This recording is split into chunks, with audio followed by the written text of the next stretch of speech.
stops us in our tracks. Bravely we prove in our striving, trudging together each day.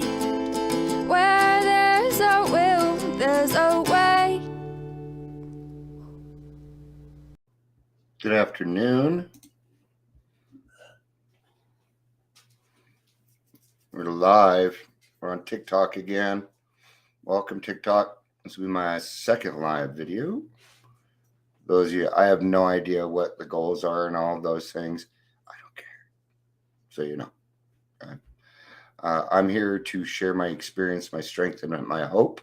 Hey, Mandy, good to see you. We got Mandy on Facebook. Looks like we've got all sorts of people joining on TikTok. And I cannot get to those names. I can tell you now, I love every single one of you, whether I know you or not. And today, we're going to be talking about real dependence. And TikTok's a little different. So I usually wait till the 3-minute mark before I really get going. But with this many people, I think it's probably best to go ahead and start on the topic. So today we're talking about real dependence. And this will be out of the Daily Reflections. It is today's Daily Reflections, which is AA-approved literature. Okay. Before I get started, I would like you to know that I am a member of a 12-step group, but I do not speak for any group as a whole. I just share my experience, my strength, and hope in the hopes that it will help you. Or, maybe you're in the program a little bit longer. You need to be reminded. I know I need to be reminded a lot. And I use a lot of my own experience and the things that I'm currently going through to cover these things. Please feel free to chat me up. I don't know how chat works on here. I don't know. Too much flashy stuff for this old man. But all right, let's get started. Welcome to the Daily Trudge. My name is Dion. I'm going to be your host. I don't have all these neat things on TikTok. So, and if you're here, please say hello, whether you're watching the live or the rewatch. So, if you want to get out your handy 12 by 12, you can join along with me. I'm going to be reading in the 12 by 12 from page 36 for anybody that would like to follow along. All right. Thank you, babe. So we are in step 3. And in this, and what I'm going to actually do is I'm going to go back a little bit. I'm going to go back to page 35, and I'm going to start in the middle right there. Okay. Maybe all this sounds mysterious and remote, something like Einstein's theory of relativity or a proposition in nuclear physics. It isn't at all. Let's look at how practical it actually is. Every man and woman who has joined AA and intends to stick with it without realizing it made a beginning on step 3. So what is step 3? Step 3 is made a decision to turn our will and our lives over to the care of God as we understood him.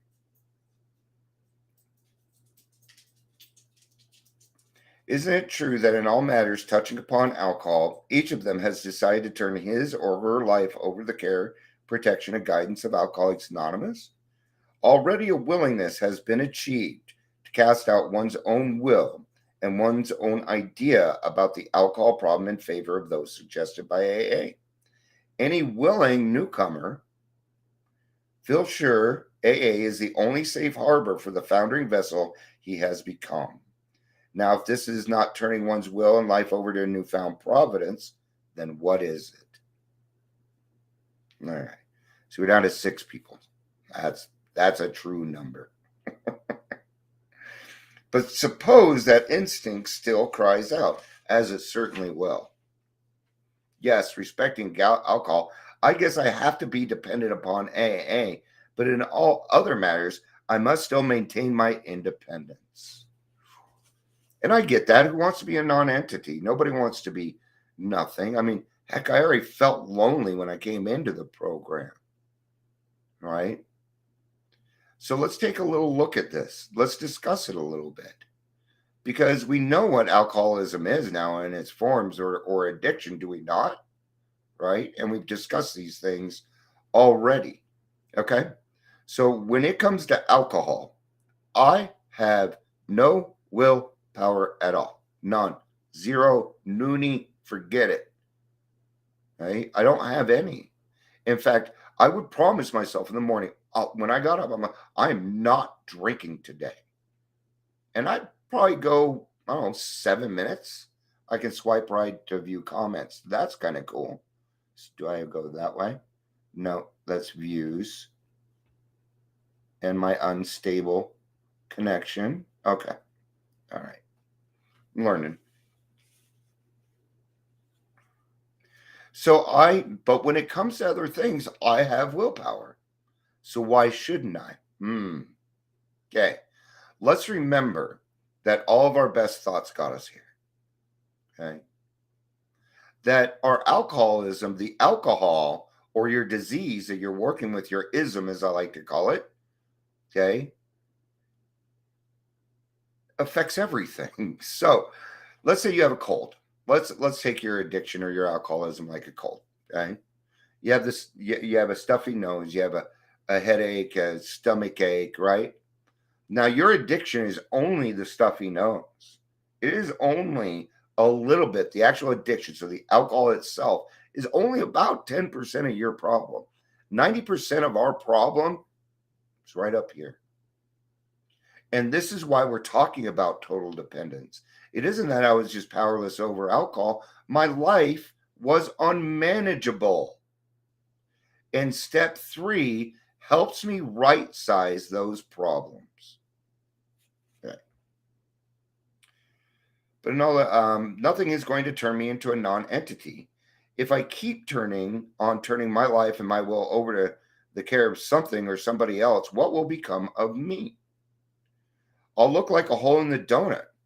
This, of course, is the process by which instinct and logic always seek to bolster egotism and so frustrate spiritual development.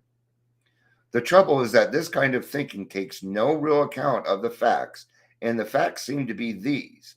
The more we become willing to depend on a higher power, the more independent we actually are. Therefore, dependence, as AA practices, is really a means of gaining true independence of the spirit. Right? So I found that the only way to total independence is total dependence on a power greater than myself. That means all of me.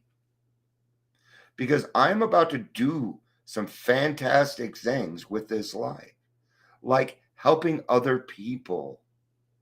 Helping other people. Okay? It's in the third step where we start to figure out or that we start to see how our life is affecting other people. So when we start to do things, we start to think of others. We think of our fellow alcoholics. We think of our brothers, our sisters, our moms, our significant others. Those are the people in our lives that we need to be a little bit nicer to, right? All right. Let's get to the reflection here and we will wrap it on up.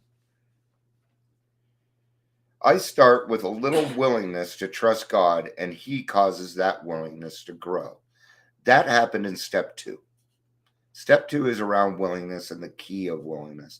And the key of willingness can be used at any time for anything you want. Did you know that? Want to start your day over? Key of willingness. Hey, peeps. Hey, NoCal. Thank you. It's good to have you. I'm getting more used to TikTok, so thank you for everybody. I've been going live for a long time, so go back to some of my other ones when I was going through my PTSD. Tomorrow we're doing emotional sobriety. It's probably gonna take me about 45 minutes, just so you know. I know TikTok hates long videos. That's why there's only 2 people watching, but I don't care. I have a total of Ooh, 4 people watching. I doubled my listeners. Okay. Start with a little willingness. The more willingness I have, the more trust I gain. The more trust I gain, the more willingness I have. That, my friends, is faith. My higher power's love language is trust. Yes, I thought of my power's love language. He loves it when I trust him. Oh boy, does he. Oh boy, does he. And every day is another day for me to say, God, can you remove anything from me that's standing in the way of me and you and your children? Before it used to be, God, keep your children away from me. I hate them. Not anymore. No. The best joy I ever get is helping other people. My dependence on God grows as my trust in him grows. Before I became willing, I depended on myself for all my needs, and I was restricted by my incompleteness. Through my willingness to depend upon my higher power, whom I choose to call God, all my needs are provided for by someone who knows me better than I know myself. Even the needs I may not realize, as well as the ones yet to come. Only someone who knows me that well could bring me to myself and to help me fill the needs in someone else that only I am meant to fill. There never will be another exactly like me, and that is real independence. Okay? You hear me say a lot that we are not terminally unique, because we're not. We're not so unique that nobody else can understand us. But gosh, we felt that way for a long time, didn't we? Is that my friend Suki? Probably not. There's a lot of people named that. A lot of people named that, so probably not. So we are not terminally unique, but we are unique. Every single one of us has a job to do, and it's going to be different.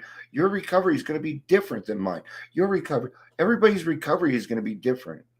I have stolen my recovery from hundreds of thousands of other alcoholics. Yeah, you bet. Why? Because I can't know everything. I can't. But I still want to be Dion, right? So you're going to find that I'm always me. This will never change. How I'm talking and what I do, it won't change unless I change. Okay? But I still get to be Dion and exactly who I want to be. Yeah. But it took a lot of work. It took personal boundaries. It took therapy. It took a lot of therapy. I'm still in therapy. See, I'm diagnosed. I'm diagnosed with PTSD, and not just PTSD. It's complex PTSD.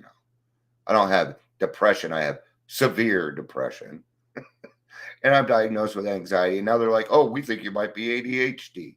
Guess what? I'm a free man. I'm a free man. I can still come on here and do God's handiwork. It doesn't change. It doesn't. All right. That's it. Thank you, everybody, for being here. I love you. Peace out and have a day.